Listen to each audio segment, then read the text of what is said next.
Isang paalala, ang video na ito ay ayon lamang sa aking sariling pananaliksik. Hindi ko nais na pilitin ang sino man na maniwala sa videong inyong matutunghayan. Kung hindi kayo kumbinsido sa mga impormasyon at taliwas ang inyong paniniwala sa kaalamang aking ilalahad, maaari kayong gumawa ng sarili ninyong pagsisiyasat para sa inyong kakontentuhan. Ang videong ito ay gabay lamang sa mas malalim na kaalaman at pag-intindi at hindi gawa ng isang profesional. Naniniwala ako na malaya tayong magbigay ng opinyon at suhestyon bilang malayang mamamayan ng Pilipinas. Maraming salamat po.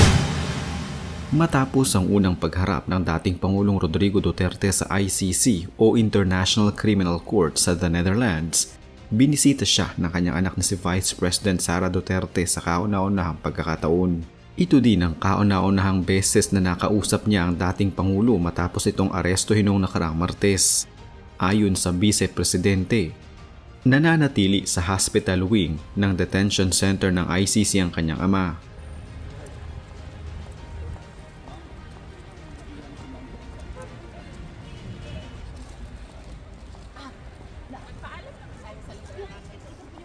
Ito po yung meron permit. Yeah. Hello po guys! Hi, we love you! Hello po!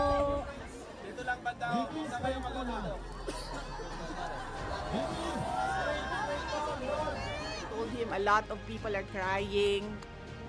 They are depressed, hurt, stressed about what happened and what is happening right now and what is happening in the country. And then he said, sabihin mo sa kanila, relax lang, may hangganan ang lahat. Remembering this from kasi I cannot take notes, I cannot take a ball pen and pen this. So, sabihin mo sa kanila, relax lang, may hangganan ng lahat. There will be a day of reckoning for all. Unang-una, nagpapasalamat ako sa lahat ng ating mga kababayan. We met in the visitors area, and the demeanor was, he looked well rested.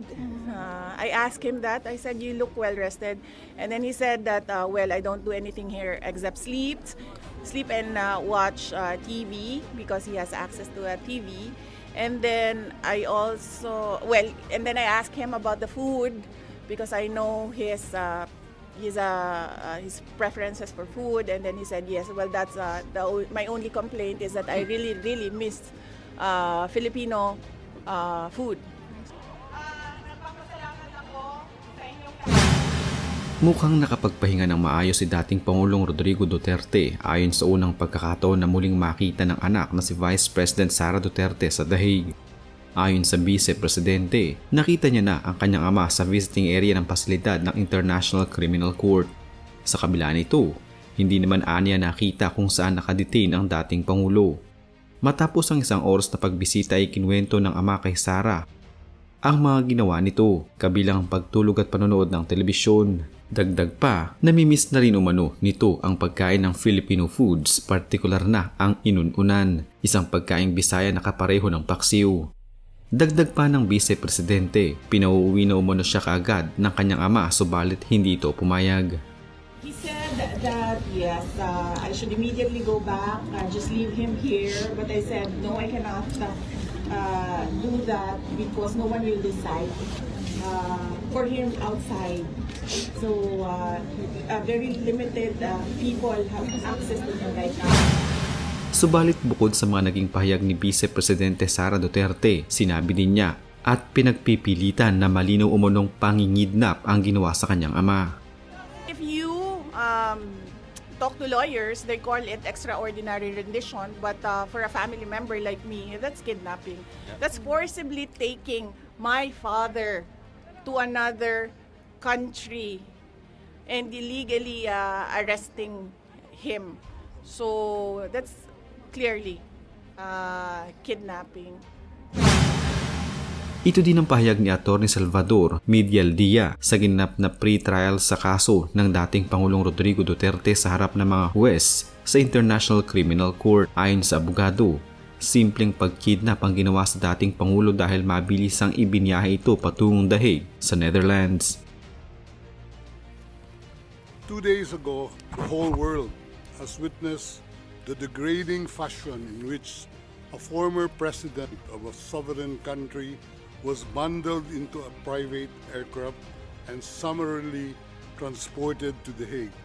To us lawyers, this would be called an extrajudicial rendition. To the less legally inclined, it was a pure and simple kidnapping. My client was denied all access to the legal recourse in the country of his citizenship, and this all in the nature of political score settling. My client is not able to contribute anything to this hearing. Most importantly, he is not able even to tell you that he has been informed of the charges as contained in the arrest warrant for a reason more pertinent to which I alluded in my written request to this honorable pretrial chamber this morning, and which is confidential in nature. Inihayag ni dating presidential spokesperson Harry Roque ang legal team na magtatanggol kay dating Pangulong Rodrigo Duterte na nahaharap sa kasong crimes against humanity sa International Criminal Court dahil sa nangyaring mga pagpatay sa kanyang war on drugs campaign. Ayon kay Roque, kabilang sa mga magiging abogado ni Duterte ay ang dating Executive Secretary na si Salvador Medialdea at isang miyembro ng British Bar na si Attorney Kaufman na nakatala rin bilang ICC Counsel na kagaya niya. Samantala, pinaplansya na ng legal team at mga hakbang ng kampo ni former President Rodrigo Duterte.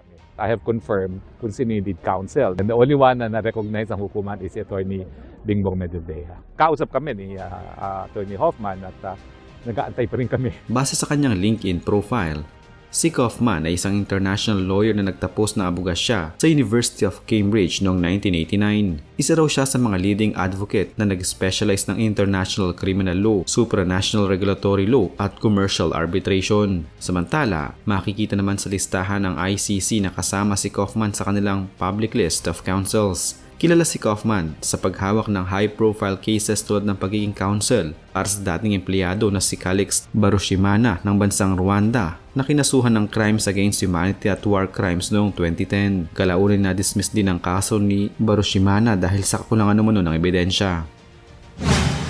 Sa September 23 pa nakatakda ang confirmation of charges hearing para malaman kung may sapat na ebidensya na nagpapakitang may substantial grounds na nagawa ng suspect ang mga akusasyon. Batay sa arrest warrant kay dating Pangulong Duterte, may reasonable grounds para paniwalaang responsable ang dating Pangulo bilang indirect co-perpetrator para sa crimes against humanity.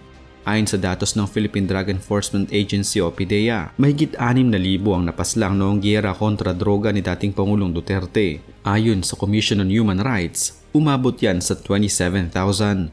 Mahigit 8,000 naman sa tala ng United Nations High Commissioner for Human Rights. Sa reklamong pinaharap kay Duterte sa ICC Pre-Trial Chamber, ang isinama lamang ay yung hindi bababa sa 24 na napaslang mula 2016 hanggang 2019 noong war on drugs ng Administrasyong Duterte at hindi bababa sa 19 ang napatay noong mga taong 2011 hanggang 2016 sa pamamagitan naman ng Davao Squad. Ayon sa mga eksperto, hindi layunin sa ICC na patunayan ang lahat ng pagpatay. Kailangan lamang na maipakita ng prosekusyon kung naging systematic at ginawang polisiya ang pagpatay bilang solusyon sa illegal na droga at kung magkakaugnay ang mga patayan.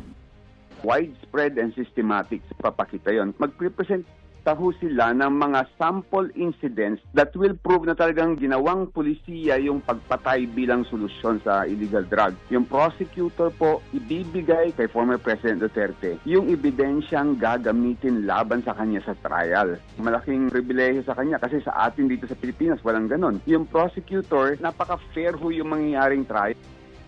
Ayon naman kay Harry Roque, nanindigan siya na hindi siya aalis ng the Netherlands nang hindi kasama ang dating Pangulo. Pero mukha namang okay siya, bagamat alam natin na yung appearance niya sa hukuman, ako bilang isang naging spokes niya, mukhang mahina. At napapansin ko rin na yung pananalita niya, mukhang nagka-crack yung kanyang boses. No?